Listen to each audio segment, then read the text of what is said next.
Deborah Pease. A sigh of relief from the third row. Thank you very much for being here. We are now starting our 13th hour. So Yes, and I will try to be as brief as possible. I'm exhausted, and I hope this all comes out the way it should. My name is Deborah Pease. I live in Wethersfield, Connecticut.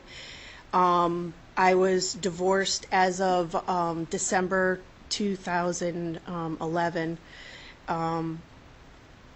The legal fees that I spent in that divorce was $20,000.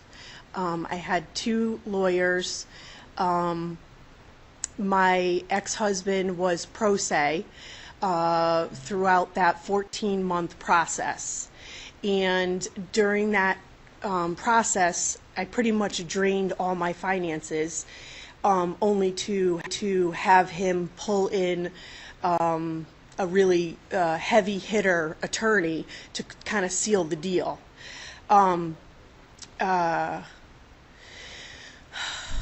So the end result was we had a shared parenting plan, which I was in full agreement for, was a shared parenting plan.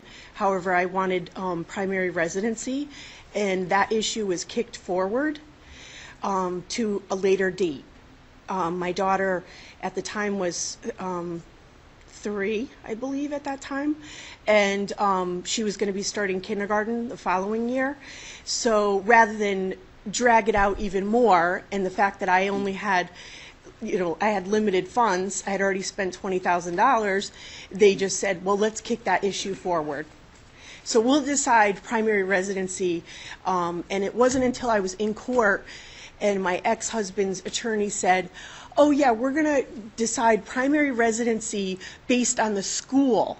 And I remember feeling like shocked. And I walked out of the court and I said to my attorney at the time, and I said, what does she mean? You're gonna kick it forward based on the school choice? And he said, and I go, well, what does that mean? So if I was to relocate, or and I had a radius, a Hartford radius, so I had to move out of the marital home, etc. But I had a radius of, 10 miles of West Hartford, let's say. And he said, well, it shouldn't be an issue, the school choice, I said, he goes, well, unless you move to Hartford, that shouldn't be an issue.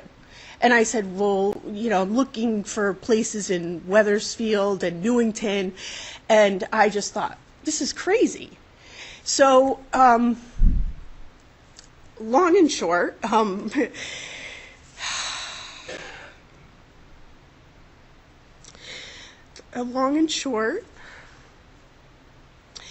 my daughter's 5. I'm so sorry. And she started school in West Hartford public schools. And I live in West Wethersfield. And it pretty much came down to the school choice, and that West Hartford is a better school choice. However, the guardian ad litem in the case had on December 10th, 2012, and I can submit this, given recommendations that my daughter have primary residency with me, even though West Hartford schools edged out Wethersfield. And I was unable to present this because I was pro se. And I would like to present this because the judge never listened to me, and I'm just so saddened by the system.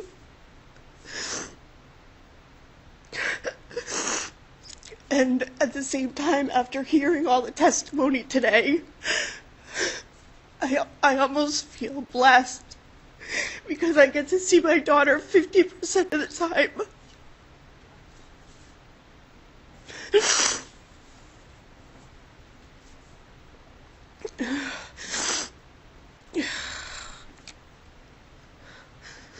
I'm sorry. No, not at all. How's your, Thank you. are you seeing your daughter regularly?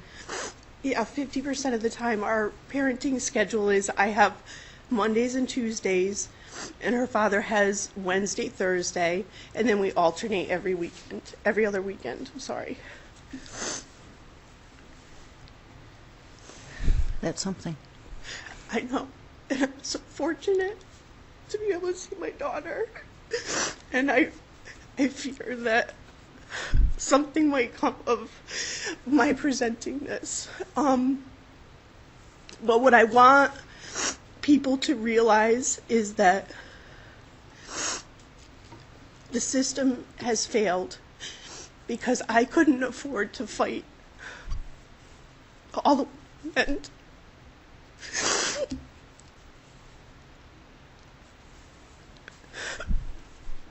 and there is no case, as far as I know, that has gone to trial based on schools and the comparison of the schools. And the only reason why the GAL changed his mind was based on an educational expert's opinion. And my question is, how many other cases are there out there in this circumstance? And I also want to say that I didn't even know that this hearing was taking place until this morning. And I got here at 10:30 this morning because I wanted people to know that this is what's going on. And if I had the money to go to trial, I don't think it would have come down to schools. You're saying that the guardian ad litem supported your position? The guardian ad litem had supported the issue, yes, and basically said that my daughter should live with me and go to school in Wethersfield. And did you have a trial and the judge found otherwise? Nope, I couldn't afford to go to trial, and I could never get the judge to hear any of my testimony. So was there an agreement about the school? No, it was the GAL saying that she should reside and go to school in West Hartford, and I was never able to speak. So she changed her mind. He flipped. Oh, I was confused about that. I thought that Yeah. he was supporting your position. No, he Okay. flipped. All He right. was initially, and then I think he was strong-armed into changing his mind. Thank you. And I think it was a tough case for him because I think he really did believe it, that she should be with me. Thank you. Thank you. And thank you so much for hanging in here all day to tell us your story. I know not only was it hard to wait, but it was hard to tell, and we really appreciate. Thank you. And You- can I just you say too. one more thing? Sure. I think that if there's more publicity on this matter, that there will be a lot more people here. And I didn't know about it, and I'm thinking, how many other people have been victimized? How many other families that don't even know? They didn't even know this was going on. I just found out this morning, and it was because of an article in the Hartford Courant, and a coworker had sent the link to me and said, you might want to read your email. Thank and you. so I just want to say that. Thank you. Thank you.